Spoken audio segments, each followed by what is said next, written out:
Powerscaling. A useful writing tool or fun discussion topic that people have taken way too seriously.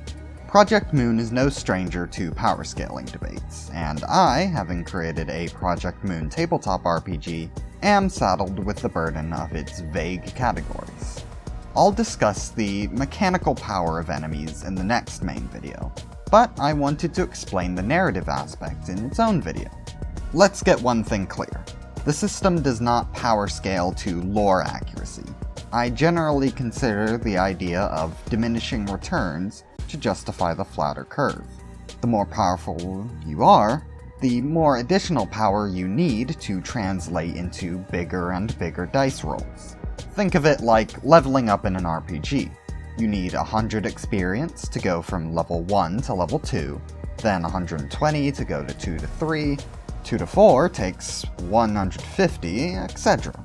Even if the mechanical bonus is the same each level, the effort needed for each bonus is greater. Alright, now that we have that nerd shit out of the way, let's get into some nerd shit.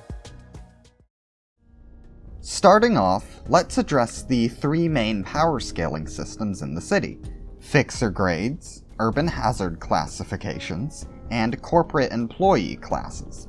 Fixer grades are a pretty common way of scaling individuals.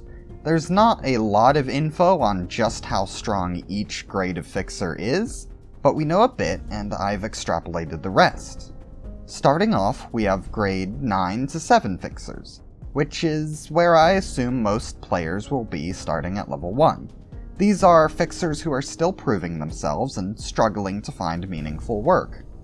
Once you get to around grade 5, I assume you've passed the proving grounds, and this should probably coincide with reaching your first major improvements at about level 4. You'll get notable jobs and people will consider you a professional. While most players may continue scaling the ranks at this point, keep in mind that fixer grades are not just a measure of power, and even if we do consider power only, it may not scale the same way players do. Even a grade 3 director enemy is statted with more speed dice and light than any player character will get naturally. That doesn't mean players can't get up to grade 3 and beyond. In fact, I think max level characters should be grade 1. It's just that there's more than power contributing to the player's high rank. By the end of the campaign, at max level, I think that even going against and killing color fixers is a reasonable idea. That doesn't mean that any individual party member is color fixer tier, but that the group of the whole has the skills needed to overcome even the strongest of foes, even if it is a pretty close fight.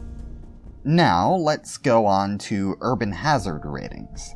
These are rankings assigned by the HANA Association to provide fixers and their clients with a representation of how big the job is and how much the work should usually cost. Again, this isn't a ranking of pure power. Complexity, range of influence, and even the location of the target is all taken into account. Also, remember that our main point of reference for urban hazard ratings is the library, and in the events of the game, enemies appear based on the library's classification, not the classification of the enemies themselves. So, while the enemies are probably of a similar rating to the chapter in which they appear, don't take it as gospel. Canard is essentially just unranked, not important enough to categorize. Rats are the most common example. Urban myth is someone or something that's grown to some sort of notoriety, like a new syndicate, a local serial killer, or a lab experiment let loose. Urban legend is similar to urban myth, but with some staying power. It's not just an evildoer of the week. It's something that has been around long enough to become a small part of local culture. Stuff like a syndicate with about a dozen members, or a loose, low-threat distortion, etc. Urban plague is where you get into some of the big hitters. More powerful syndicates that might have multiple branches, monsters that hit harder than just your typical vermin, and distortions that start to get actually dangerous. Urban nightmare is for things that go bump in the night. that inspire fear with their name in the districts they reside in, that feel comfortable disrupting the operations of even wings and fingers, even if they aren't quite on the same level. Finally, Star of the City is a tier reserved for threats whose names are known throughout the city, who inspire dread in even the wings, the most powerful of distortions, or the most widespread of syndicates. The way I've classified enemies is by assigning them ratings for their individual danger, or the danger of a group of the same rank.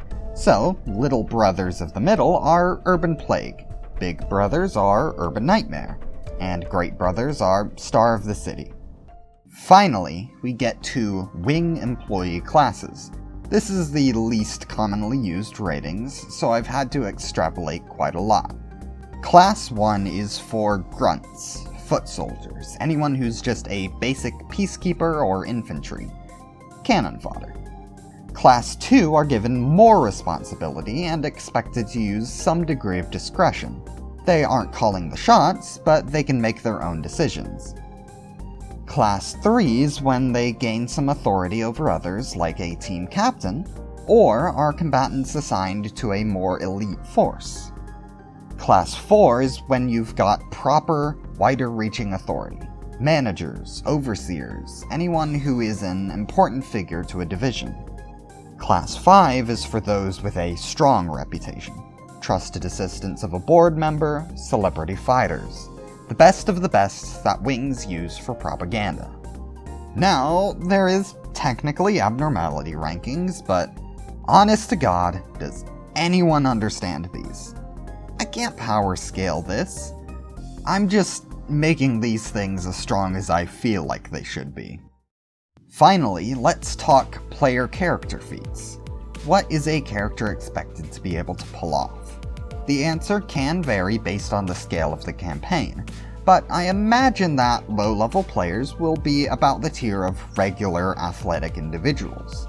When you get to around 4 to 9, that's when you start to get into slightly inhuman feats, like throwing around large debris, jumping between walls, or barely dodging bullets. At level 10 or so, you should be getting into the tier of some crazy anime bullshit, though only with difficult rolls. Stuff like throwing cars around, running up a skyscraper. Crazy stuff like that should be possible as long as you've built for the stat. As you get even further, you might be able to pull off this sort of thing even if you aren't specifically built for it. And those who are will pull it off with relative ease. Of course, this is all up to the GM, so don't argue if that's not the sort of thing they want you doing. Alright, hopefully that explains my design principles with these things.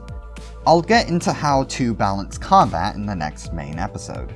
After that, we'll probably be making custom content, and let me know if there's any other GM-focused topic you'd like me to cover.